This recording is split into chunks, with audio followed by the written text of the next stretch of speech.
By the way, well, I'll mention something later. But good morning, everyone, and welcome to the June meeting of the Franklin Grand Isle Community Partnership. Thank you, everybody, for taking time out of your busy schedules to be here.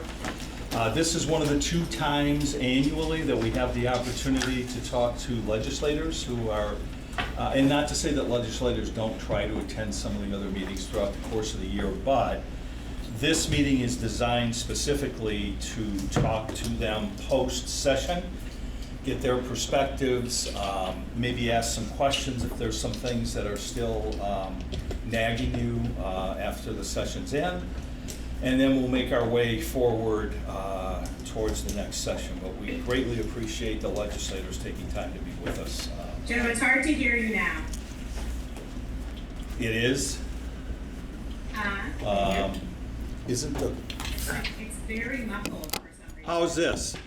You guys aren't plugged into my audio stuff. Oh, we're not. So that's coming from up here then. Yeah. Maybe that's the problem. I'll have to go stand up near the microphone. I don't know. I'm having a hard time. I don't know if other people are. Yeah, they The are. answer is yes. Hunter, could you do that or no? Is it too? I'm missing one cable. Okay. I'm missing a PC Like cable. this is already at 5. One cable. Is that all you're missing? That's the only thing you're missing? Yeah. Okay. Is this any better, Denise? Yeah, people are saying, nodding, yep. You know what? Also, Hunter, would you just turn the dial up on the volume there, and maybe that's going to help? Yeah, that. Is this helping as far as more volume? Yep, I see nods. Okay. All right, well, let's see if this will work. So again, I want to welcome everybody to the Franklin Grand Isle Community Partnership, our June meeting, and especially want to thank the legislators for being here this morning.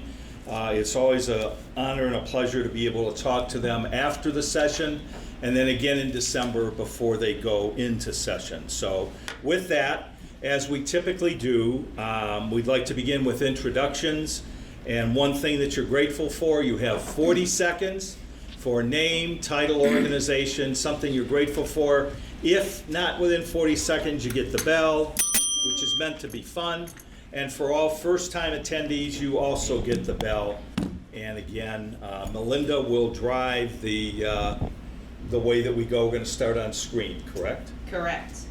Thanks, Joe. So I'm going to start with the first person that was on my screen. Sue, you are up. Hey everyone, I'm Sue Broder. I'm a provider at Better Life Partners, and this morning I'm grateful for thunderstorms. Awesome, thank you. And I hope I got all the questions. No, you're good. And Amy Brewer. Hey everybody, I'm joining you from Med Associates this morning. I'm Amy Brewer. I coordinate the Franklin Grand Isle Tobacco Prevention Coalition and health educator at NMC, and I also work for Locomotion doing Safe Routes to School. And this morning we're doing butt litter cleanup in Georgia, and so I am grateful for Med Associates because they are amazing partners in this initiative. Awesome, thank you, Amy. Michelle Williams. Hi, I'm Michelle Bissett, and I'm the Youth and Family Engagement Coordinator for Franklin County Care and Communities and Watershed Mentoring, and the Advocate Outreach Coordinator for Domestic Sexual Violence at the Abenaki Nation of Missisquoi, and I'm just glad for the nice weather. Thank you, Michelle. Representative James Gregoire. Hey, Representative James Gregoire, Fairfield. Thankful that I'm not sitting between Hagel and McCarthy. Keep an eye on those two. Shots fired. That's just a joke. Thank you. Amanda. Hi, I'm Amanda, community health worker with the St. Albans Notch. Was there anything else I had to say today? I'm sorry, I was like, I'm happy. Amanda, what are you grateful for today? I am grateful for it finally being summer season and just to see the flowers blossom. One of my favorite things. Awesome, thank you. Sarah. Good morning, I'm Sarah. I'm the RN Care Manager at City Health. And this morning, I'm going to kind of piggyback off Sue. I'm going to say that I'm thankful for the rain last night that watered my flowers for me. Awesome. Thank you, Sarah. Matthew. Greetings, my name is Matthew LaFleur. I use he, him pronouns. I work for the Vermont Realization of Truth and Commission of the State of Vermont. That's a big mouthful, but it does exist within the government. Yes, I'm grateful for collaboration across the state of Vermont as a whole. Thank you very much for answering that question. Thank you, Matthew. Representative Matt Walker. Morning, Representative Matt Walker. I represent Swanton and Sheldon in the legislature. Finished our first term, and this morning I guess I'm grateful for all those great new hanging baskets that are still beautiful before they've been forgotten to be watered. Thanks, Matt. Randy. Good morning. I'm Randy Allen, Turning Point in Franklin County, recovery coach, and I'm grateful for all the people I work with and the community I live in. Thank you, Randy. Denise. Hi, good morning, everybody. Denise Smith, Director of Population Health, Northwestern Medical Center. I oversee the Blueprint for Health program for health service area. I use she, her pronouns. I am super grateful for family and friends. I had ankle surgery a couple weeks ago, and thanks to them, I'm recovering very well and have lots of food in my fridge. I'm also, you might have to cut me off, so just ring the bell, Joe. I'm also really grateful on this Friday, we're doing a resource reset retreat at the Green Mountain Room at Northwestern Medical Center.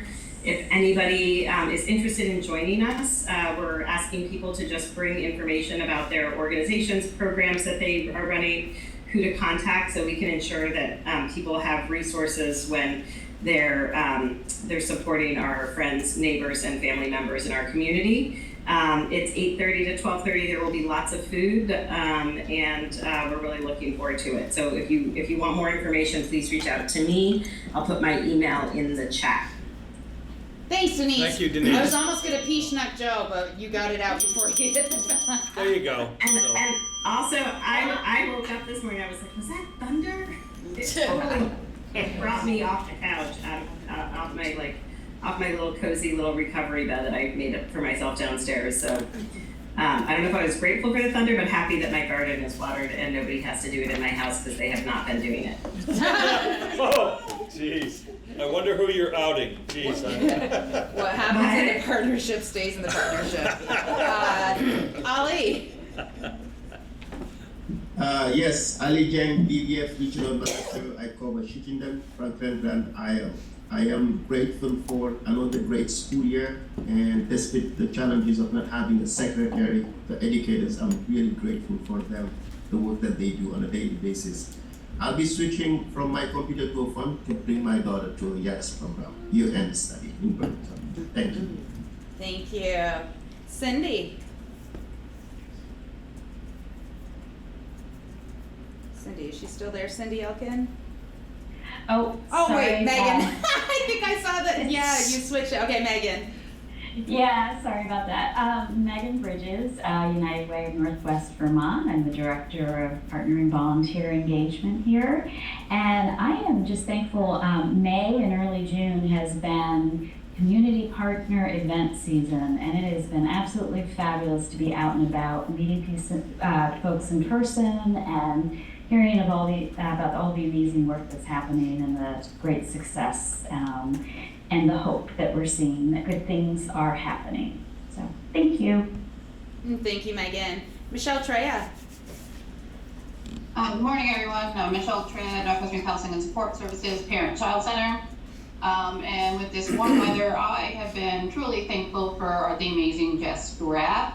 Many moons ago, she helped me plant my flower garden, and she told me it eventually looked like a French country garden. This year, we are there, and I am so thankful for her. Jess, I'll give you my address after the meeting. Kate.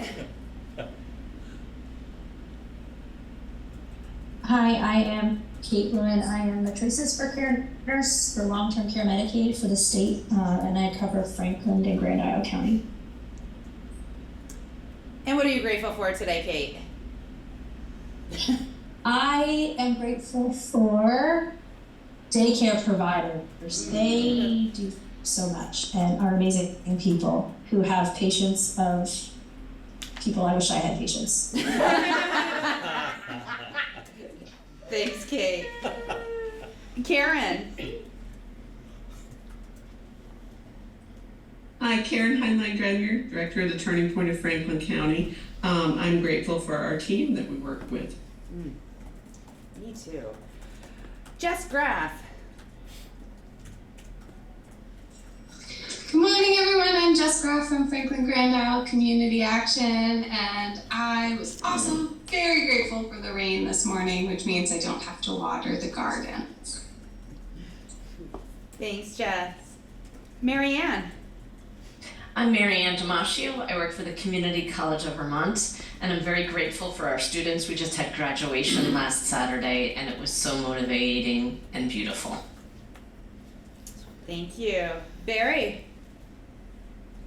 Hey everyone, Barry Lamke, Project Manager of Housing for All based at the Northwest Regional Planning Commission. I'm grateful for the ability to travel. I visited 3 different states to visit my adult kids and gone camping, and another one coming up this weekend. So there was a time many, many years ago when we couldn't travel very far from our home, so I'm really grateful for that. Awesome. Okay, I believe I called everybody on Zoom. Is there anybody on Zoom that I have missed? Okay, so we're gonna come to the room. We'll just go around the room. Yes. All right. My name is Candace Gale. I'm the Director of Community Relations for Vermont Foundation of Recovery, and I am grateful for my family, specifically my husband. It is our 9-year wedding anniversary today, so, and for our 8-year-old boy as well. I'm Brad Ferlin. I'm co-chair with Melinda on the Substance Use Addiction Summit. It'll be our 3rd year. It's at Champlain Expo. I did hand out to each of you our 7 goals this year, and it's going to be a big event, and we're really trying to emphasize some things that we believe are going to save lives. I'm grateful for a farmer in Georgia who on Sunday and Monday brought me 300 bales of hay, beautiful new hay for our sheep, and we're all set for the winter. So. I'm Heather Moore. I'm the after school and summer program director for Franklin Northeast Supervisory Union. I am grateful for community volunteers. I'm working on putting together a youth center in Enosburg and got a call for help to paint and put together some tables and desks, and we're doing it, and I'm really grateful for that. Nicole Cunningham, Regional Self-Management Program Coordinator with the Department of Population Health Activities. Also the co-chair of St. Albans Community Arts. And I am grateful for a lot of people in this room who have come together in the community to support the first Pride Weekend happening this weekend.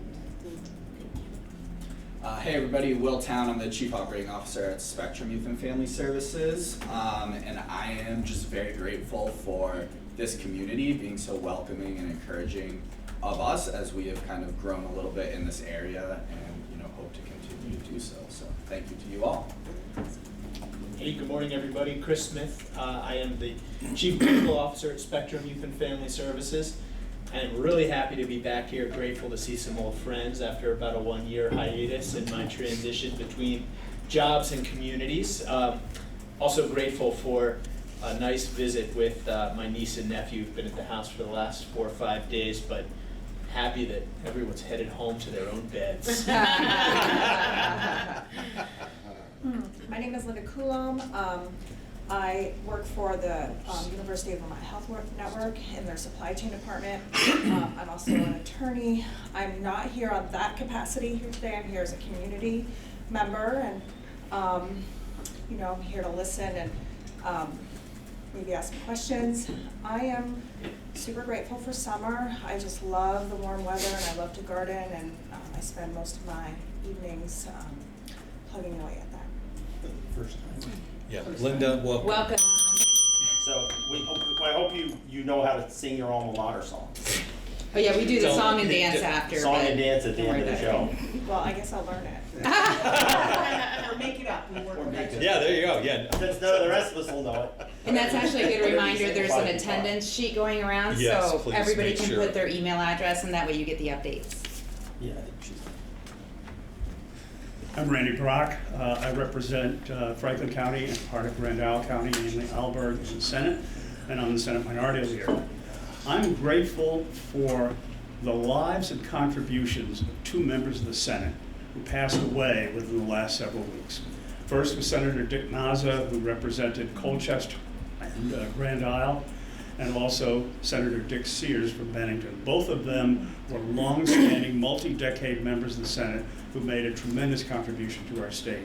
And they represent something we don't see as often as we should, and that is the ability to reach across the aisle and collaborate. They were both statesmen. Yeah. We have politicians now. We don't have very many statesmen. Thanks, Randy. Yeah, thank you. Present company accepted. Good morning. Bob Norris, Senator, Franklin County. I echo Senator Brock's and Alberg also, his comments earlier. I'm not a politician, I'm an elected official. Having said that, I'm grateful for family, 10 grandchildren, 4 children, and my wife of 47 years. And also this morning, while out on the back deck, having my coffee where it was beautiful out there, I was joined by 40 little critters across from me. They were all bullfrogs. Oh, no. Bullfrogs sitting in that pond, just singing to me first thing in the morning. Great yellow bellies. And it was a great morning to have coffee on the back deck. Now, can I just say, you knew your day was gonna go downhill from there, right? Good morning, I'm Representative Lisa Hango, Franklin 5, which is Richford, Berkshire, Franklin, and Highgate. And I am also the tripartisan co-chair of 2 caucuses at the State House, the Vermont Rural Caucus and the National Guard and Veterans Affairs Caucus. I am very grateful for the opportunity to do meaningful work in our communities and for the connections that we all have with each other in this wonderful community that we live in. I'm Representative Mike McCarthy. I represent St. Albans City, at least the northern 2/3 of it now. I chair the House Government Operations and Military Affairs Committee, and this is the longest stretch I've gone without sitting in the same room for a few hours with Representative Hango in a long time. So I was really grateful to be home and to finish my first and most painful project of the summer, which was sanding and staining our deck. That is done. Now it's summer and enjoy it. Glad to be home more. Okay. Which you will then be going to my house. It's all prep, it just need to be done. And I'm gonna rain this morning, I'm out. I know, right? Good morning, everyone. My name is Mary Pickner, and I'm a substance use prevention consultant for Franklin and Grand Isle County with Vermont Department of Health Division of Substance Use Program. That's the second longest title after Amy. I am incredibly grateful for people with long titles so that I was able to type grateful and catch up. But I am really, truly blessed with amazing people and to work with, to connect with, and to rely on. And I could not do any of the work I do without all of you. Hi, it's Karen. I hate to interrupt, but we're having a really hard time hearing anyone at the table. Can I type it for you? Agreed, it's very muffled, you guys. Okay. I will send it out in the texts, in the chats for you. And Joe's gonna try to get somebody to help us with the tech in the room. Okay, would you like to? Yeah. Okay, John? Okay, can everybody hear me? If people can't hear me, it'll be a first. My name is John Gordon. I'm the coordinator for the Sheldon Methodist Church Food Shelf. Starting next month, I will start, each month I will list one of my other jobs that I do. It'll take about a year to get through that list. And I also will up the bar from Bob Norris. In another couple of weeks, I'll be celebrating my 53rd wedding anniversary. And I'm also thankful for the smell of hay. It rained this morning, but yesterday I had about 20 acres down and we got it all baled up, and oh man, does it smell. And the bullfrogs. The bullfrogs have gone crazy this year.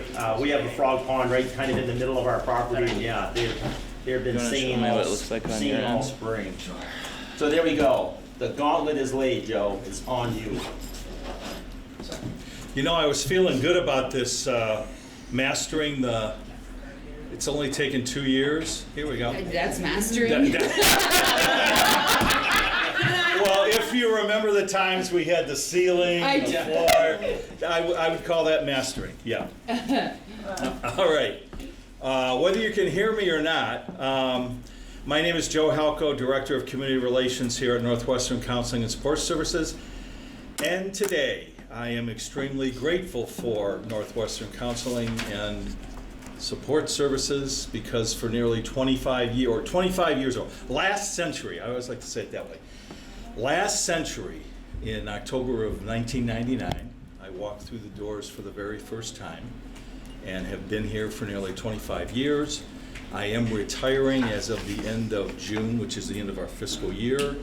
And I'm just very grateful to them having given me the opportunity to be able to work with all of you and try to make this community a better place for those who live here, and especially the most vulnerable individuals who many of us touch on a daily and weekly basis. So anyway, I just want to thank the organization for giving me the opportunity to be able to share and help in some small way in working with all of you.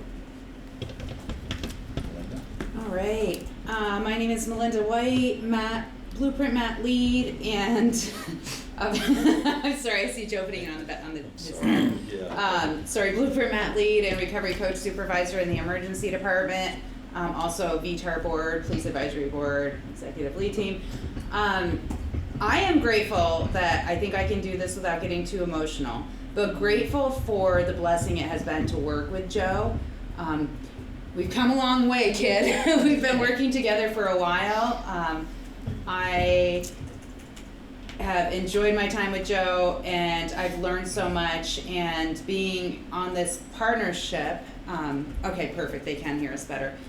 Being in this partnership, honestly, I remember the first time I came to my first partnership meeting and had all this anxiety about like all of these great people and being new and not really knowing the ropes, and Joe was one of the first people to make me feel welcome, and I'm grateful for Joe, and grateful for the mentors that I feel like I've learned most from. So along with Joe comes Robert Ostermeyer. I feel like those two have been just amazing in my world. I miss Robert so much, and yeah, I have such wonderful memories of him playing in my mom's garden with us. So I've been doing gardening, so I thought of Robert often because he used to come over and hang out in our gardens. So just grateful for the leaders in this community that take the new kids on the block under their wing to help us learn the community members' processes and find ways that we can plug in and hopefully be even a small piece of the solution to many of the issues we see today. So I'm grateful for Joe, and I did it without messing up my makeup. Yeah!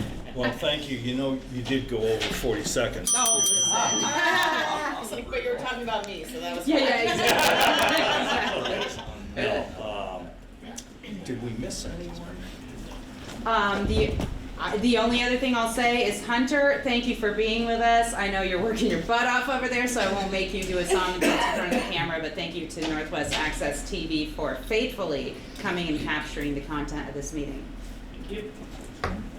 Yeah, that is something I think many of us forget, is the fact that this meeting does get captured by Northwest Access and also gets broadcast by them. So there are 7,000 subscribers who have the opportunity to, at some point during the month, possibly see the episode for the given month. And those are folks who are community members who certainly are not in the room, but can learn a lot from what they hear and see that perhaps they wouldn't have been privy to otherwise. So again, a shout out to Northwest Access TV.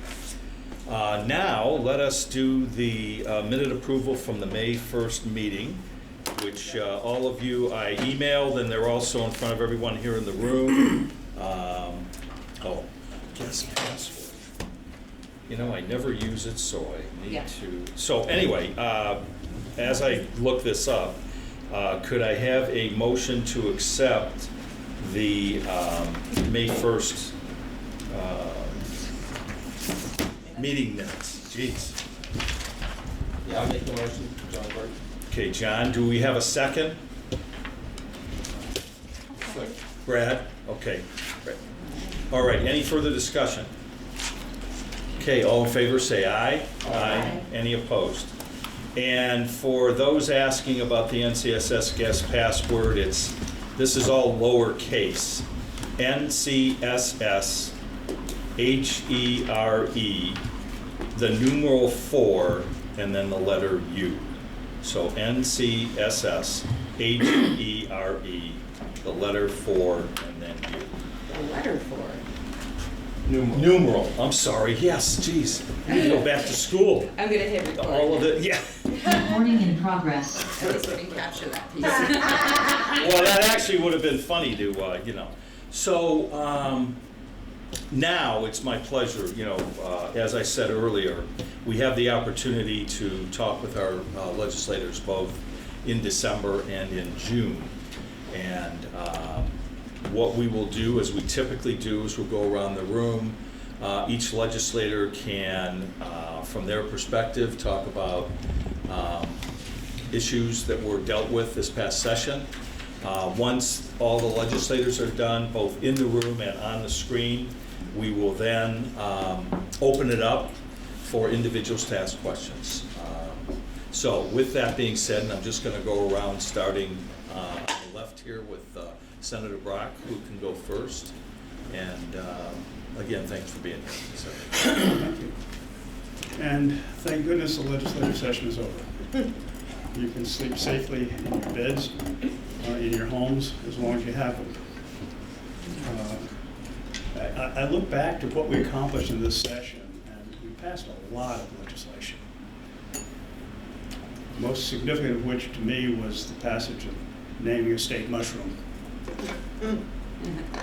We created all kinds of boards and commissions to study problems that we didn't solve. Things like education funding, for example. And the concomitant increase in property taxes, which is, I think, very, very sad. We got into a habit, I think, during the pandemic, in which there was an enormous amount of money available, and we spent it.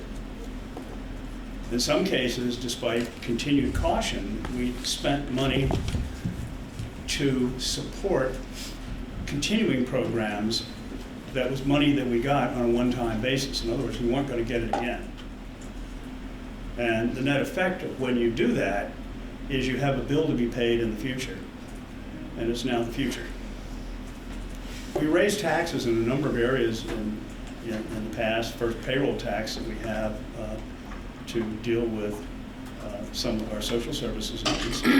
And it's not that anything that we do in the General Assembly in Vermont is bad. It's not bad. These are things that in many cases people want. But the want has to be matched by the ability to deliver on what it is that we're paying for. And you who are probably at the forefront of looking at the needs and what people don't have and need in Vermont, you see this and you see the dilemma that we have as legislators.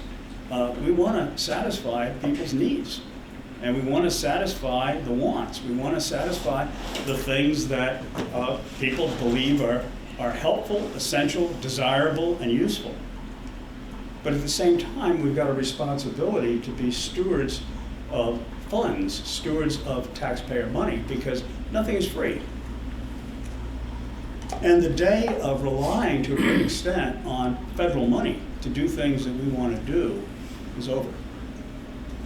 We don't have that money. It's not that Vermont is going broke, but we could if we continue to spend. And there's some things that are on the agenda right now, and we'll see. We've got a veto session coming up on, what is it, the 17th? 17th of the month. I suspect it'll be a couple of days, perhaps even faster. Last time we did a veto session, it was real fast. And some of those things are areas of concern. and most of them relate to spending. When you think about what it is that we have to do, and I don't want to monopolize the discussion, but perhaps, as we think about it in our further discussions today, what do we do about education funding? Aside from forming a study committee composed of the people who were involved in creating the problem in the first place to study it, and report back to us in a couple of years. And I'm convinced that somewhere in Montpelier there is a giant warehouse filled with studies that we've done on this subject and that we haven't done anything about. And here we go again. And that's a concern, because the net effect of this, when we have an average just under 14% property tax increase this year, and that varies wildly throughout the state. Some have extremely high monies that they're going to have to spend on property taxes over what they've spent in the past. Some have less, and perhaps it's where it goes in your town. But that is an issue that we've got to confront. We've got to deal with fast, and we're not. We're studying it again and again and again. The best study that I can recall was done in 2010 and 2011 by the Blue Ribbon Tax Commission. And if you ever want to see, the whole issue of taxation, it's available on the legislature's website. It's called Blue Ribbon Tax Commission. And it's not heavy reading. The subject is heavy. But the recommendations and the ideas and the thought process that went through analyzing, because the problem that we always have is we fix one tax, supposedly, like education funding, and it has a follow-on effect because it affects every other tax. And the argument was the only way we're going to get this straightened out is we've got to do all three types of taxes, consumption taxes, and income taxes and property taxes at the same time. That's the only way we'll get it right. And even when we did the Blue Ribbon Tax Commission, we only did 2 of the 3 because of time, and we didn't finish it the next year. And here we go again. And that's my concern about all of the effort that we're going to have to fix education funding. If we're just going to create a knock-on effect someplace else because we haven't studied that. And all of those things have changed since we last studied it a few years ago. I think I've spoken enough at this point. I think the legislature works very, very hard. I've gotten more citizen communication about issues than I ever had in a year or a session before. People are speaking up, and I think a lot of people are very, very concerned about where we are, and particularly the demographic crisis and the housing crisis, which perhaps someone else will talk about a little bit, because those are things that we also have to face and deal with. Senator Norris. Well, I think Senator Brock pretty much covered it all.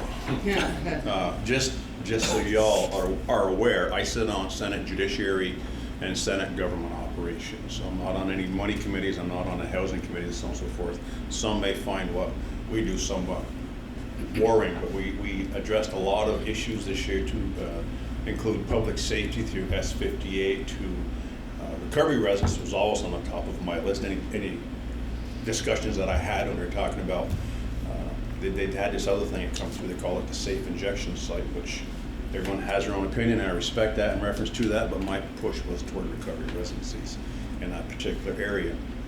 So we covered a lot of things from flood resiliency to open meeting laws, bail, restorative justice program, which is restorative justice 2, which is a big thing. So I'm not going to rehash everything. I'd kind of like to put that behind us at this point in time. There's still some things we're going to have to revisit come June 17th, more importantly, but I'm looking forward to next year and improving on things that we may have missed this year, I might say, but such as Senator Brock stated, unfortunately there did appear to be somewhat of a spending frenzy going on, and ironically I pay taxes too, so I'm somewhat concerned about just how much we can afford in the state of Vermont. And I'm not a scholar on finances, but I think we're basically at that point here.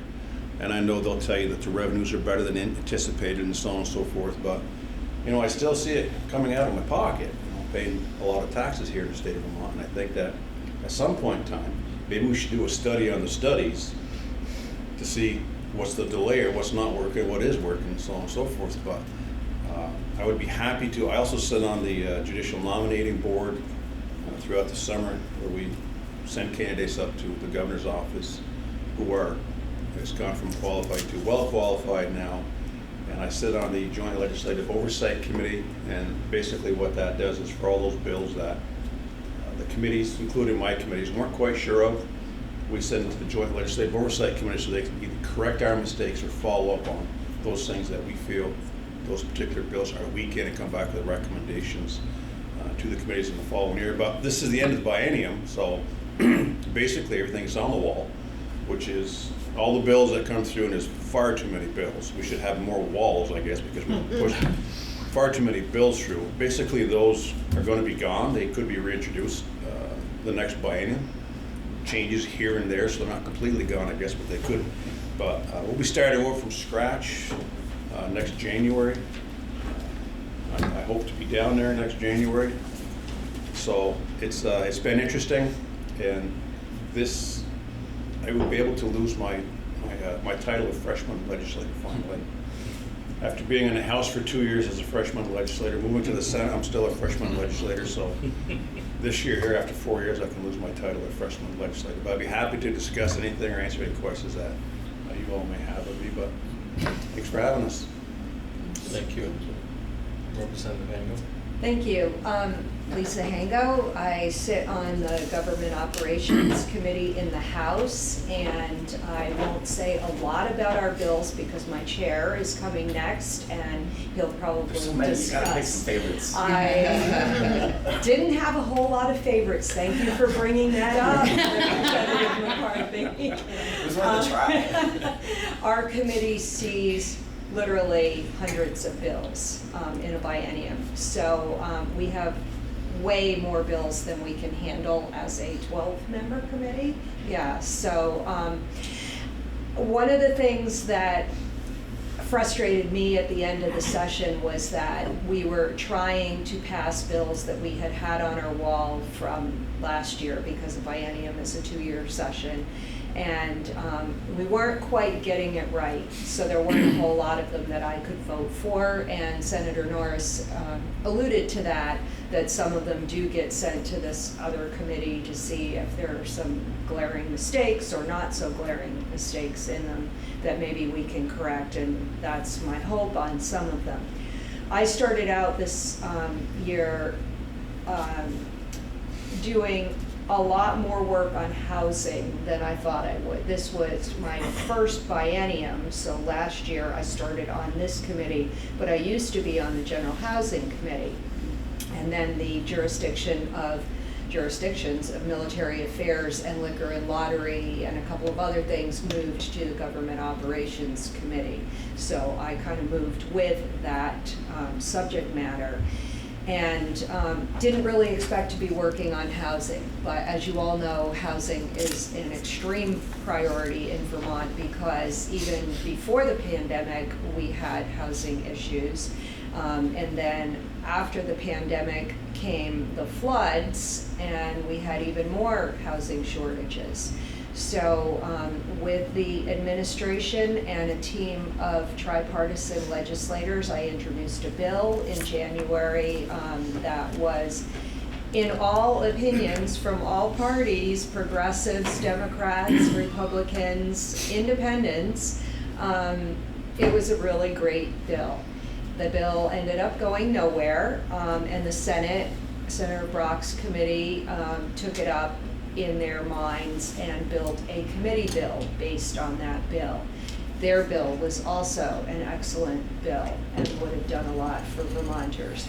Unfortunately, through the sausage-making process that happens in the State House, the housing bill got tied up with an Act 250 reform bill. So everybody's familiar in Vermont with a 50-plus-year-old law called Act 250, which essentially limits development to certain areas and prohibits it in other areas. So the bills got intertwined. It turned out to be a 127-page bill, which we got the last draft of about 3 days before we adjourned. So not enough time for anybody to vet the concepts in that bill. The general premise of the bill with respect to the housing pieces was good. Some good things came out of that, but there are some other really concerning things in that bill. We may be taking it up in the veto session. I don't have that information yet. And it will be interesting to see what happens, because when you put bills together like that, it causes a lot of people to take pause and say, wait a minute, I don't know if I can vote for that whole package. Does the good outweigh the bad, or does the bad outweigh the good? So I spent an inordinate amount of time on housing this session. Unfortunately, I feel like I didn't put enough time into art committee work because of that. But with my position in the rural caucus, that was one of the issues that we took up as a caucus. We're a tripartisan group of legislators, not all from rural areas, but folks who want to support the economic health of rural Vermonters. So in the rural caucus, we learned a lot about Act 250. We also talked a lot about flood mitigation, hazard mitigation, resiliency within communities in terms of the energy grid, and various floodplain legislation. So we spent a lot of time on that in the rural caucus, which was not what I was expecting out of this year. So this year started off running in a totally different direction than I expected, and ended that way as well.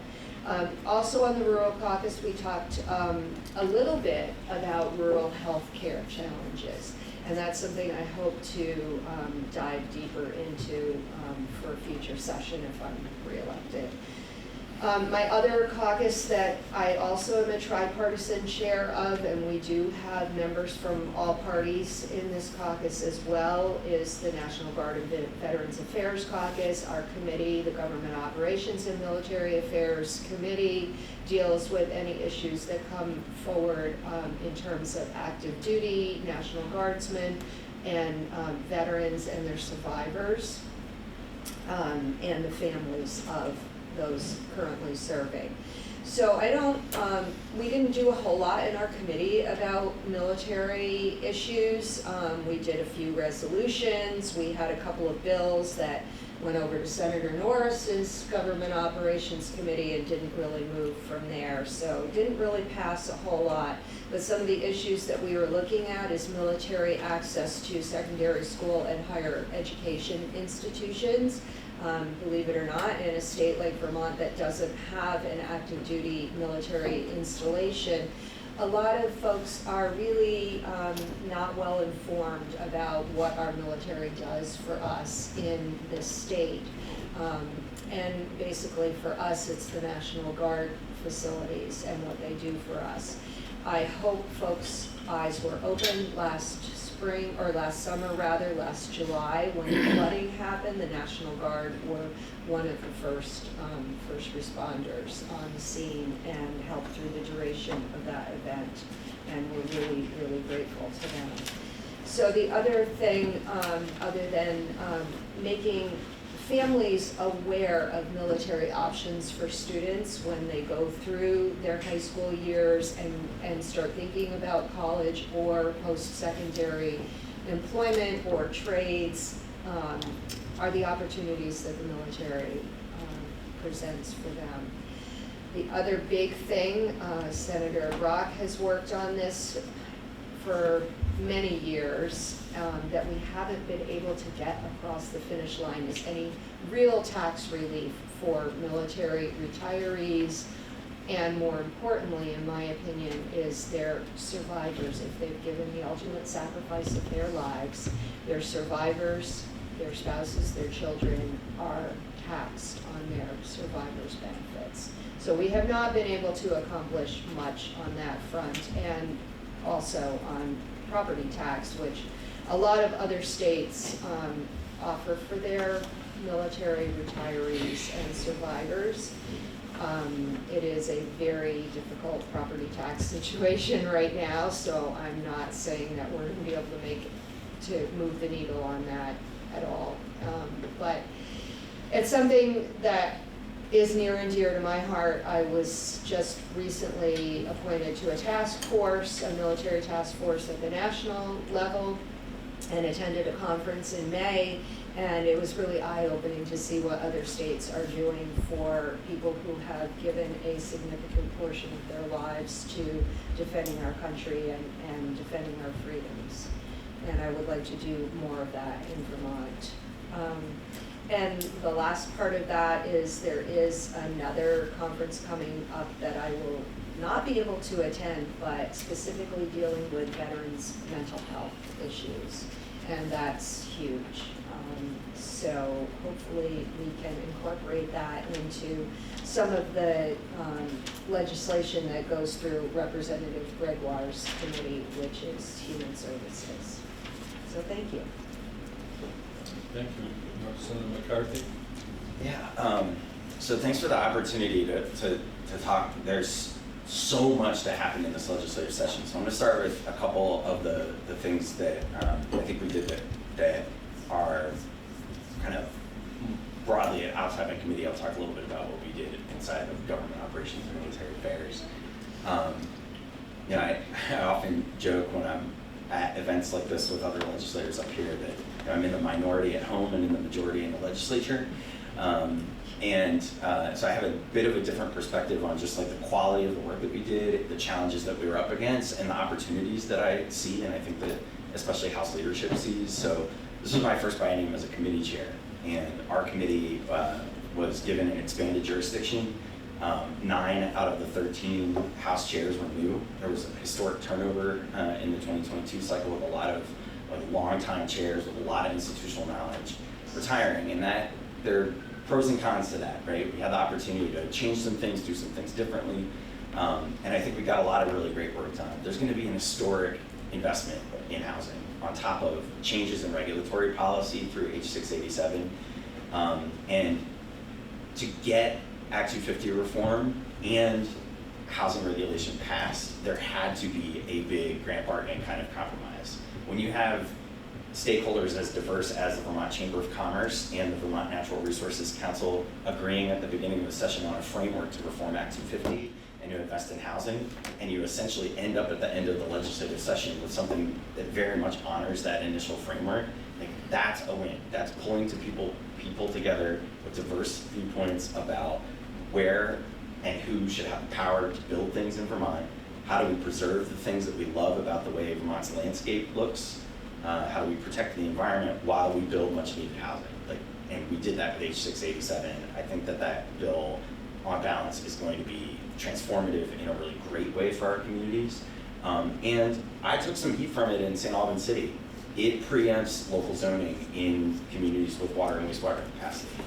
It will allow neighbors, if they meet all the things that they would need to do for a single family home, to put up multiple units. And that goes in the opposite direction of where we were going for a long time in St. Albans City, of basically incentivizing and even through like turning properties over ourselves as the city, going back to single family homes. And what has that done? It means there's a lot fewer units. There's a push and a pull with every single one of these issues that I think I try to hold both goals and find the right compromises and support legislation that's a result of all that compromise. I want to talk because Senator Brock said some things about the way we're framing the future of education finance mostly, but I also think what we did was with H887, the yield bill this year, which really unprecedented, was we didn't just say, here's all the school budgets, these are the consumption and other revenues that are going to come into the ed fund, and this is the property tax rate that we need to plug into the formula in order to raise enough money to fund all the school budgets that have passed or are going to pass. That's usually what the yield bill is. This yield bill sets us on a multi-year track where we're going to be much more like other states, where local spending is going to drive local tax rates more than it has really in a couple of decades in Vermont. And I have mixed feelings about that. I think there are a lot of districts across the state that would spend anything. They would vote for anything to keep their small schools that they love. And we all, every single one of us as taxpayers, pay for everybody else's schools in Vermont. that's the way it works. But we make a lot of decisions at the local level about which buildings, class sizes, things that eventually drive state spending. At the same time, a lot of the local decision-making, school boards are really constrained about what they can and can't do. But we're in an historic place right now where the property tax pressure, and we did a lot of things to get it down from a projected 20+% increase down to a 13.8% increase, average statewide. And as Senator Brock said, it's going to vary broadly. But we worked in the beginning of the session, we passed H850, which was a collaboration between our committee, GovOps, House Ed, and House Ways and Means, to tell some school districts they had to go back and not just put a few million extra dollars into capital accounts and do things that were essentially using a formula that had really gotten out of whack from the previous biennium's tax bills, that we allowed them to go back and change the way we usually do the school budget calendar. And that solved about 20% of the increase this year. That alone, having a handful of those districts go back and cut a few $1 million in spending.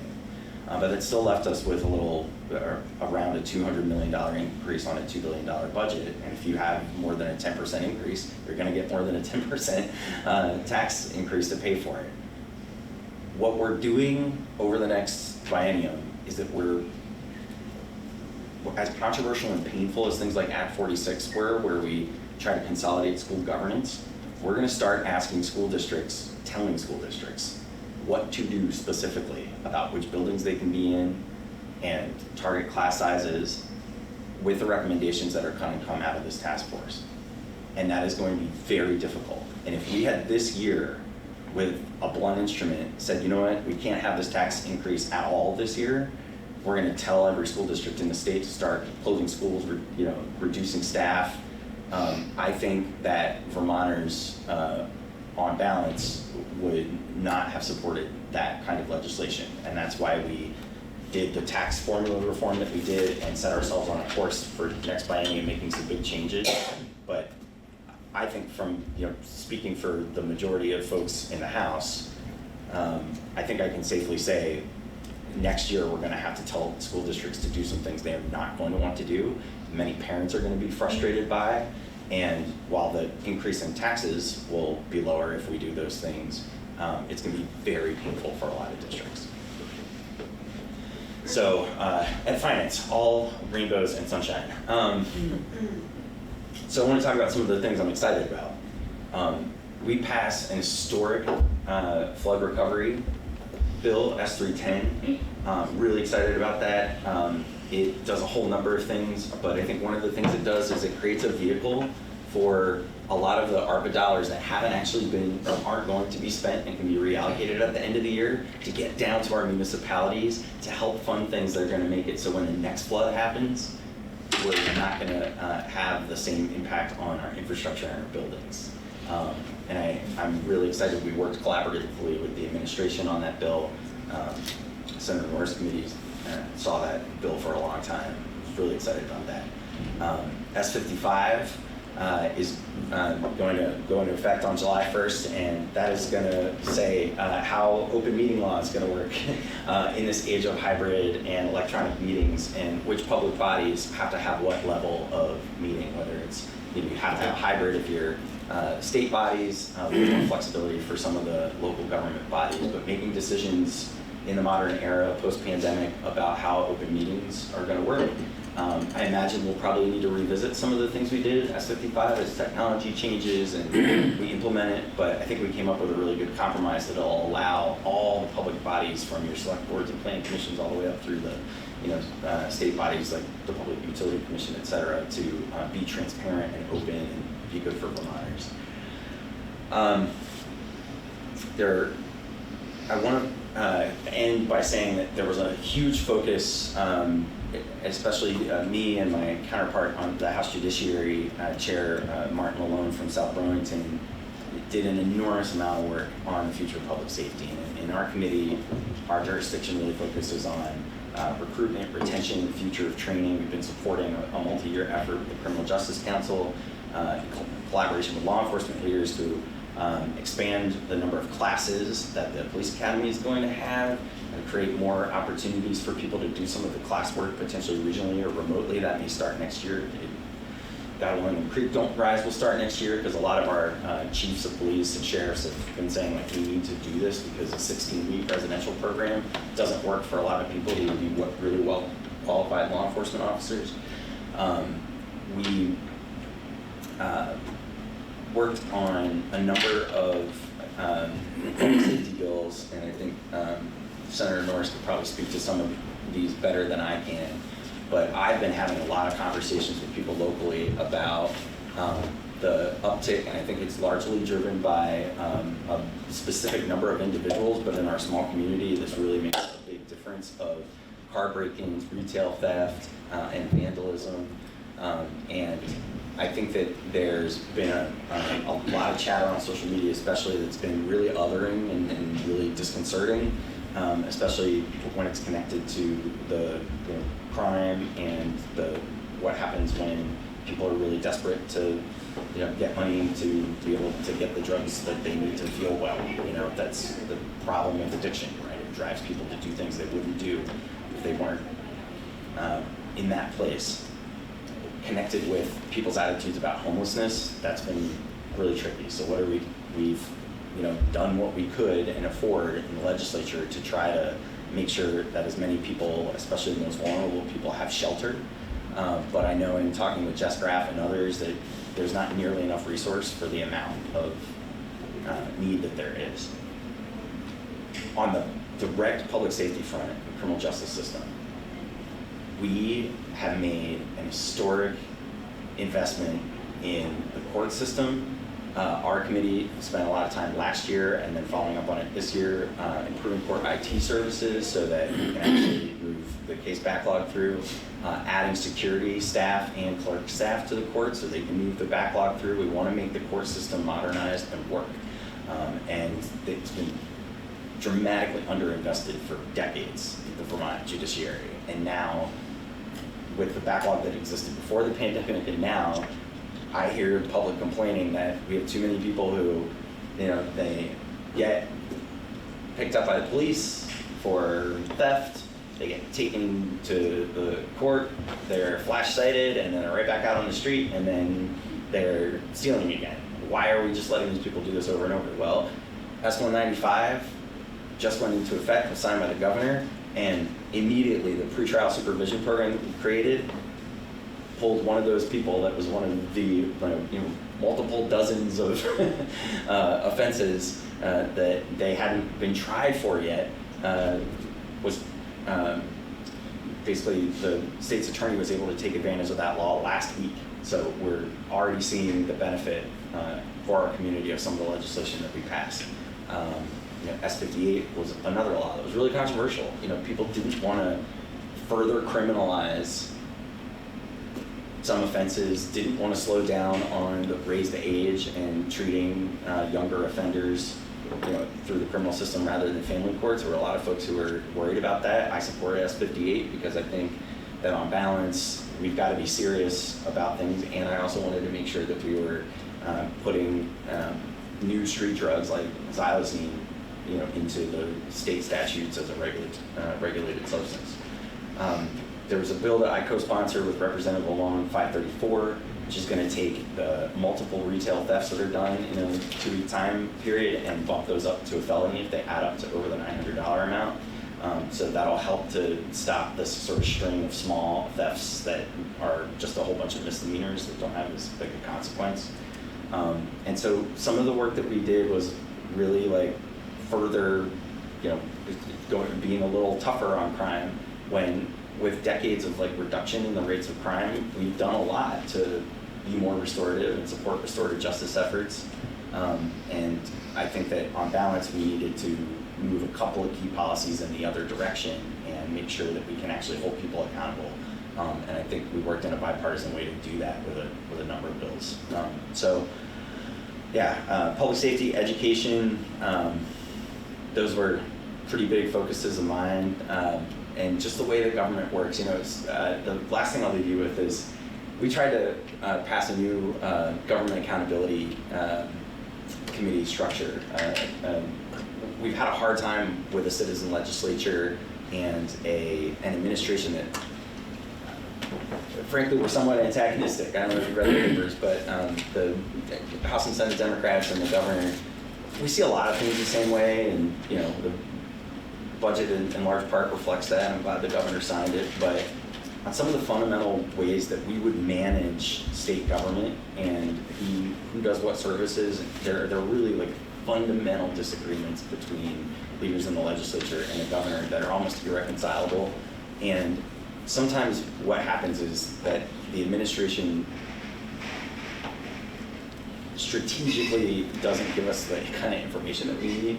We really wanted to empower a legislative joint committee to be able to go and get some of the things that they need in order to say, hey, did that bill that we passed actually result in something good happening or not?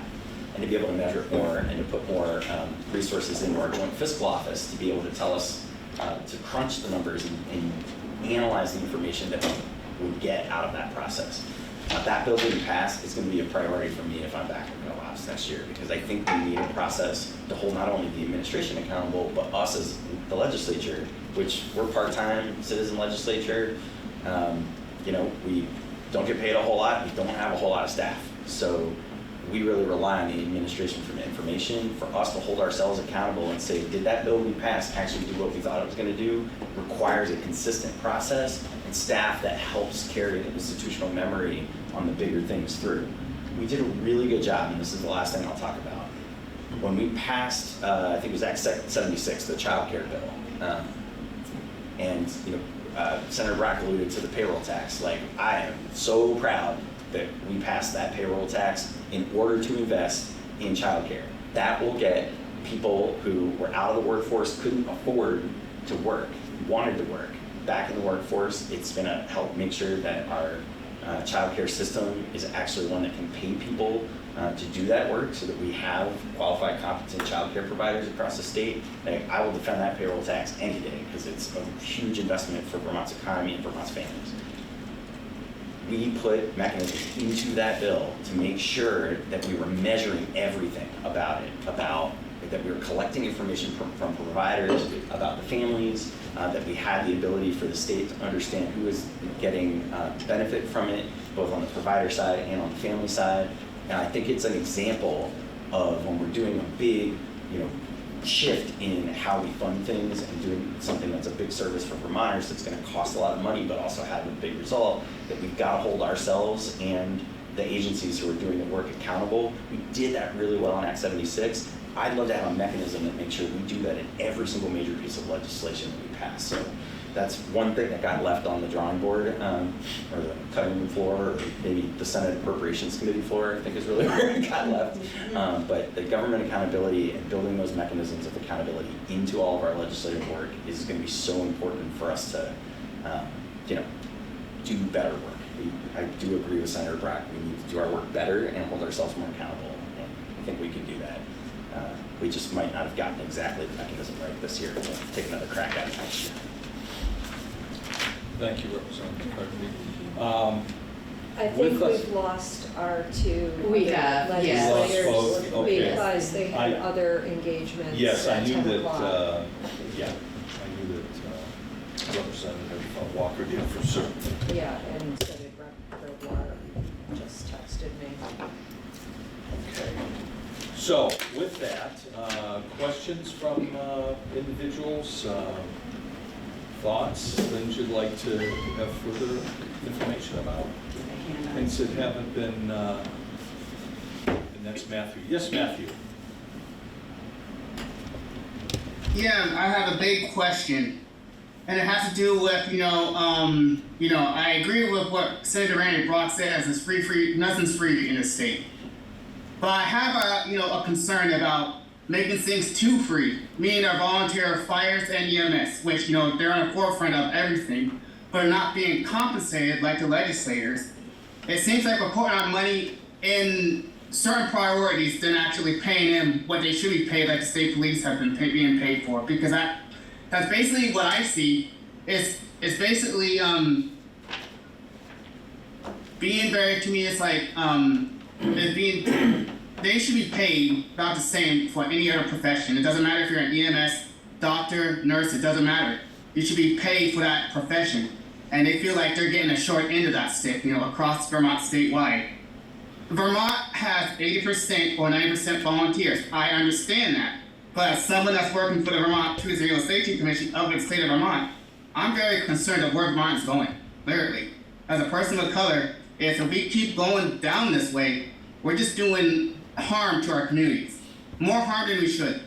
How can you legislators prevent this type of harm, knowing Vermont is only volunteer state? How can you compensate our Vermont EMS and firefighters on the same exact respect page as our state police? Thank you very much. I'm going to take a stab at that. Thank you, Matthew, for the question. Nice to see you again. I've seen you on a number of caucus meetings. So our committee, Government Operations, we had a bill that we worked with a few other committees on, and I believe the number was H626, and it has to do with emergency medical services. 622, sorry, 626 is animal welfare. Thank you. So Bill H622, if you want to look it up on the General Assembly website, there is going to be another study, but this is going to be a very robust process where the people who matter are going to be weighing in, and those are the people who are sitting in the seats of emergency medical services, firefighters, etc., on the future of that system in Vermont. But I just want to say that the reason we're here in the position that we are is in Vermont, every town used to take care of itself. So, if your town voted to only have a volunteer service, that's what you got in your town. So this is just an attempt to consolidate it in a more regional manner so that towns will get equal coverage and equal access to services. Did I do okay with that? Yeah, what I would add to that, Matthew, is that there were two things that are going to help EMS get a little bit more parity on the funding pieces that are in H622. So I think the big overarching thing is that we really modernized what the advisory council does and gave them a task to study some of these things and come back to us with ways that we can improve things. I'll give you an example. So like Town of Cambridge operates its own ambulance rig. It's close to $500,000 just to buy a rig like that, right? And then you gotta staff it, and every time it rolls out, it can't bill enough to make money. So they lose money and have to be subsidized by their town's taxpayers every single time that rolls. Now it's an important service, obviously, to have EMS there. Does it make sense for Cambridge to have its own rig and have its own small service, or should it be part of a more regional one? I don't know the answer to that question, but we've asked the advisory council to start looking into some of those structural pieces. The next piece is that, so we put money into the EMS training so that volunteers will be much less likely to have to pay for their own training. And that is funded through the Fire Services Training Council. There's a small assessment that hadn't been adjusted in 8 years for inflation on insurance companies that pays for that Fire Services Council training, and we put most of the new money into EMS training to try to defray the cost of training up new volunteers. And then the last thing I'll say about that bill is that we increased the money that's mostly federal, but made more of the services that EMS provides eligible for Medicaid reimbursement. That shouldn't have a huge impact on state funding. There will be like between a $30,000 and a $70,000, depending on how you measure it, impact on state funds, but pretty minimal in the context of the budget.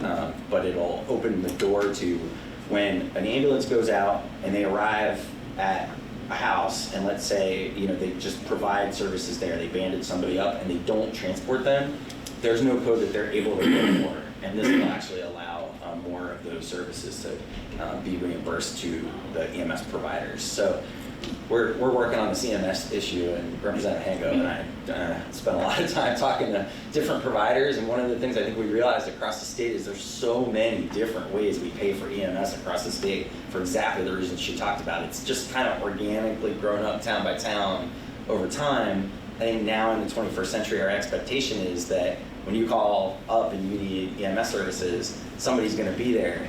But most Vermonters don't know whether that's going to be like a private company in a place that's really populous, or whether that's going to be a local volunteer service in a place that's probably more rural, and then everything in between. So yeah, lots of progress, but way more to do on EMS. Other questions? Yes. I want to talk a little bit more about the restorative justice. Particularly, I understand that the legislature wants to be sensitive to the stigmatism with respect to our youth and addiction and some of these misdemeanor crimes. I think that is being driven a lot by the traffickers themselves, and in particular, I have a story. We have a bad actor in my neighborhood in particular who's already been, who's had a raid at his house, was released on conditions, and is still continuing to traffic drugs in my neighborhood, and it's causing a lot of problems. You know, there's continual fights. There are, of course, people of addiction who are frequenting this property all hours of the day and night. And what we see in the neighborhood is that he's just free to do this, irrespective of the fact that he's got charges pending. And he hasn't even been arraigned from the raid that occurred 2 months ago. And that's very, very concerning, because that's not, allowing this individual and others. We had an incident on Friday in Colchester. Those folks were released on conditions as well. Those, allowing those people to just be released to continue to do and produce drugs and bring the drugs out into the neighborhoods is not helping the problem. And I want to talk a little bit about that. And I want to understand what the legislature plans to do about that, because I think that there's got to be some harder accountability for those people. Yeah, I think I'll start, and maybe Senator Norris can pick up. So one thing I want to say, since you reminded me of it, is that I believe that on Monday the 17th, we penciled this in, that details will come out either today or tomorrow from the city of St. Albans, State's Attorney Cranchfeld, the city police, the mayor. I think Senator Norris, maybe you've been invited to that, or are going to be with your role in judiciary. But there's going to be a public safety forum to really spend a good amount of time in public talking about some of the ways that each of the law enforcement entities, the courts, and the legislature are all working together to try and address some of these issues.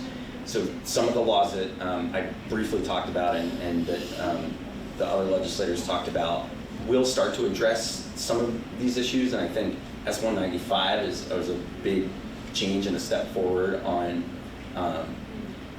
when people have multiple charges pending, being able to do higher bail, getting into pretrial supervision. One of the constraints that we have in Vermont is that unless someone has committed a serious violent crime, it is almost impossible to hold them pending a trial. It's actually, there's state Supreme Court case law that interprets the Constitution as prohibiting that essentially in almost all cases, unless somebody has committed a really serious violent crime.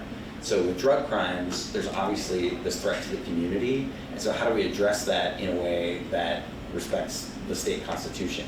And it's been a huge challenge. I think the fastest way to address it is to get, so you talked about the time between the raid and there actually being an arraignment and the consequences. The state's attorneys are so overwhelmed that we're losing the time war. So we put more judge positions, more deputy state's attorneys positions, more court staff, and invested in all those things in the budget that was just signed and will go into effect July 1st. All of those things, the bail, S-58, the investment in the court system and the prosecutors is all about trying to reduce that time so that if somebody gets arrested, their case gets processed swiftly. And our justice system is particularly broken in that. You've identified the key thing that is broken, and we've taken a number of steps, some of which are very, very expensive, like tens of millions of dollars, to address that. We prioritize that this year. That budget goes into effect on July 1st. I hope we're able to act quickly to bring those new positions on and move that forward and reduce these case backlogs. But it is a top priority for legislative leaders to make it so we can get these cases through to their resolutions faster for that exact reason that you're pointing out. Mike, can you clarify, you said June 17th, can you say what that was again? Yeah, it's like a public safety forum that just seeing how stories like yours, like I'm seeing them online, I'm talking to people out on the street, that we want to talk, the state's attorney, city, me, we're like, we need to bring people together to talk about that. So that's going to be in the evening at City Hall on the 17th, it looks like, an opportunity to have a bigger conversation that's just focused on these public safety issues and how law enforcement, the prosecutors, the legislature, the city are all working together to try to address some of these. And I think we'll also have kind of a countywide focus, but the city offered to host. So. Is it open to the public? Yeah, oh yeah, that's what okay, I'm saying. That's what I was trying to fish yes, out, yeah, just so exactly. people can hear that. What time does it start? I don't know exactly. It's probably going to be around 6, but I know the city is going to put out details like today or tomorrow morning, and they're working out the details right now. Thank you. But having said that, that may not be the best day to think of with our veto session going on. Yeah. Oh, yeah, no kidding. Yeah. Wow, I didn't even think about that. So my ability may or may not be. Okay, Yeah, sorry. You know, I gotta say, when they put that on there, I didn't even think about that Monday being that. All right. Well, anyway, we're trying to plan a public safety forum. So we're keeping an eye on the city website. Yeah. Thank you. Mary? So Mary Pickner, substance use prevention consultant with the state, trying to do my state talk. And then one of the things that I noticed about when we're addressing crime in our communities, and we are adding more law enforcement, adding more people to the courts, and going through all of those things with individuals. One of the things that I don't see is that we don't look at community-based violence prevention, so that you're not addressing the individual problems, but you're addressing it as a community or at a population level, which is really my entire job, right? I don't create substance use prevention for individuals. I create an environment in which substance use prevention or less substance use thrives. And when we talk about, I was thinking about your warehouse, I'm like, yeah, there's probably an even bigger warehouse, many warehouses full of like all these assessments that go nowhere. But in my work, I am accountable to like assess, you know, all the data, gather the data and assess it, but also to build a capacity in the community to, whether it's resources or readiness, which is people and money. Mostly these days it's people and less money, to do planning and intervention, and we always have an evaluation. But I also know that prevention takes, at minimum, 5 years, but really 10, 15 years to see this change over time. And I think some of the struggle with a 2-year biennium, we don't really think about, like, let's put something in place that is actually going to work, but it takes a long time to change cultural norms and attitudes. And I also know, like, we're, you know, as a country or as a state, we're a complete failure when we talk about incarceration. Like, our recidivism rate is high, things keep changing over, people going on to new things, and where do we put rehabilitation in that? And, you know, I think about the young men we were just talking about, how that, you know, charges in youth and young adult follow us to the point where you know, people reach out for help, and because of their charges or their convictions in their youth, you know, deny them the opportunity to live. And so, you know, it's an overdose that is affecting many of us, and that happens a lot. And so, how do we not only bring the attention to how do we, you know, how do we have consequences for crime, but also that we allow for a future, and that we're a state that doesn't have a speedy trial law, nor do we have a grand jury. So a lot of information goes into the court system and nobody actually weighs it. And people will, once you're in your system, like that speedy trial could go on, the opportunity for a speedy trial could go on for years.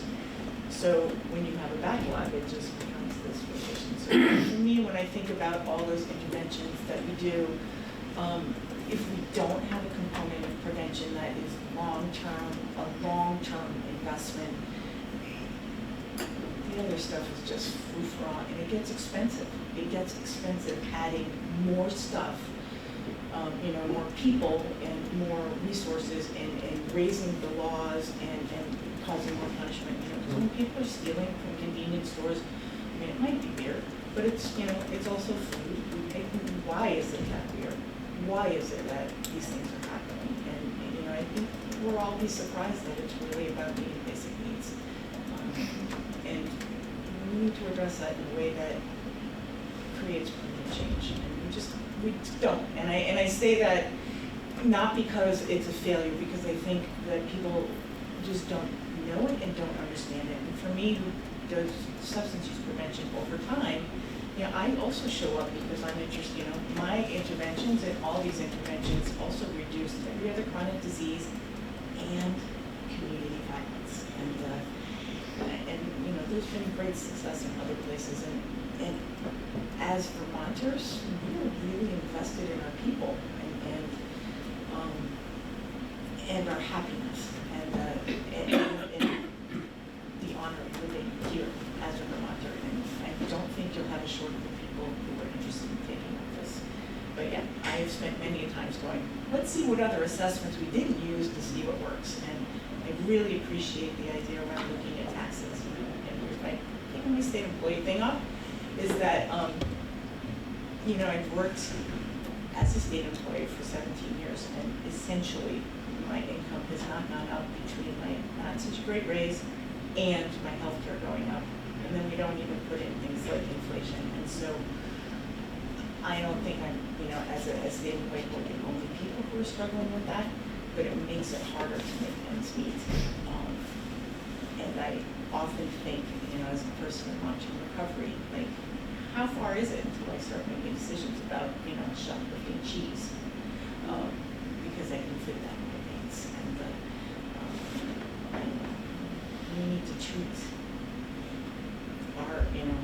treat for me, I see this as a community-wide intervention. And they're great population level violence interventions and community support, community change that have been wildly successful, not only here, but in other parts of the country. So thank you very much for your service, and I have come over the years to realize how difficult this is, and I don't know if I would have the patience or the tolerance or the good manners in which to do the job that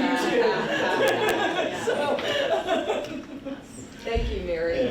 I just want to chime in and say that there came across my email that I was made aware of a grant opportunity that specifically dealt with community-based violence prevention, and it was fabulous. It sounded perfect for my community of Richford, and maybe Heather knows the outcome of this. There just wasn't the manpower to be able to take it and implement it. They were very interested in Richford about this program because it really would have been perfect for an area that doesn't get a lot of attention, but you need people to make things work. You don't just need the grant money, you need the people who are invested in it. Right. I think St. Albans is a really wonderful recipient of having a strong community with the number of people who need to be involved. Some of our smaller communities, Sheldon, Berkshire, communities like that, have a very, very small core number of people who are willing to do the work. And that holds us back from being better communities. And that's one of the things with the Rural Caucus that we are trying to brainstorm how to get more people involved in their communities, and it's tough. We're being called in so many different directions, so I just wanted to put that out there, that there are some wonderful grant opportunities that can help communities work towards those goals that you're talking about. And it's totally helped build all that capacity to make that happen. Can I just check, because I did actually apply for the violence prevention grant unsuccessfully, and I think there are 2 factors there. One is there's just not a lot of funding going around. We have the people, we have the infrastructure to do the project, and it's going to be amazing. And the other one, I think, is there might not have been enough violence for that project to be enticing, because it was all prevention work that I was trying for. So there, like, when we weren't having people physically assaulted, but I was talking about the substance misuse and abuse in the community, and the raids, and how people are afraid of going into the park at night and walking on their sidewalks, but nobody was being directly assaulted. But it was all prevention, exactly what Mary was talking about, which will save us in the future to be able to do that work. If we do that work now, we won't be there in the future. But I was unsuccessful in that one. So I apologize, I got conflicting information that grant was not pursued, so we might be talking about 2 different It might have been the grants. same grant, but 2 different projects, perhaps. Okay, It might be that what you're makes- looking at, That makes but sense. So do you know what the future holds for a community like Richford applying for those grants and getting them awarded to them? Like, are you gonna pursue it more for the FNESU If it area? comes back up again, perhaps, but what I've been doing, the projects I've been like really focusing on has been the youth centers. And we are in the process of developing a 501c3 that's gonna oversee the Enosburg one that's already partially established, with the intention of establishing one in Richford as soon as we get the 501c3.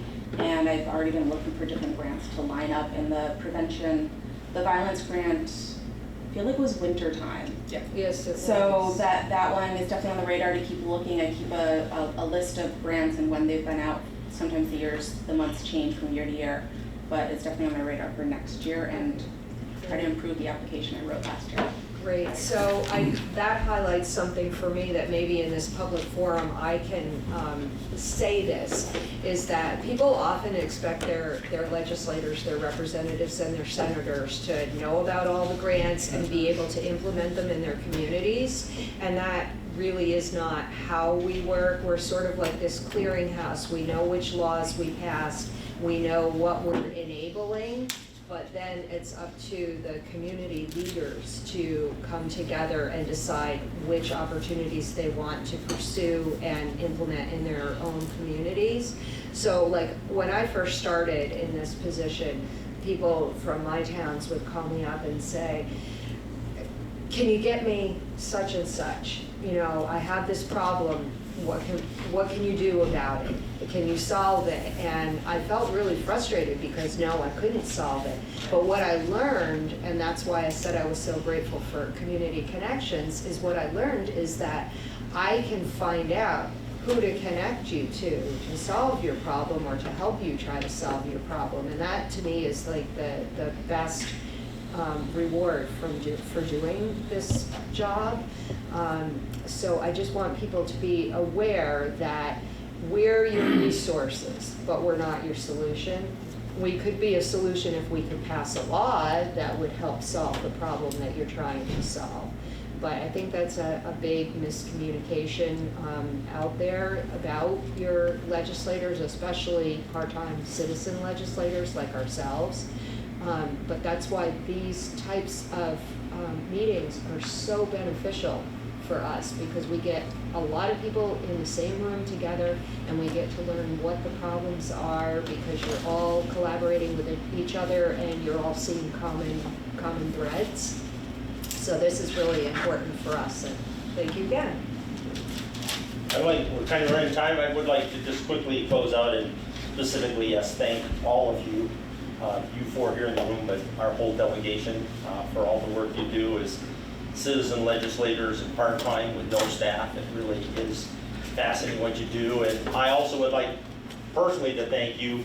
It kind of flew under the radar compared to a lot of other legislation that you dealt with, but the historic Bill H661 which is some reform to the substantiation process. The Department of Children and Families, after a 20-year struggle. Those of you that were here a few months ago, Larry Crisp made the presentation about broken systems, broken promises, and the results of that report convinced Commissioner Winters that the Department of Children and Families desperately needed some reform, and I know all of you, supported that bill, and it was it really was landmark legislation to have legislation passed for some reform.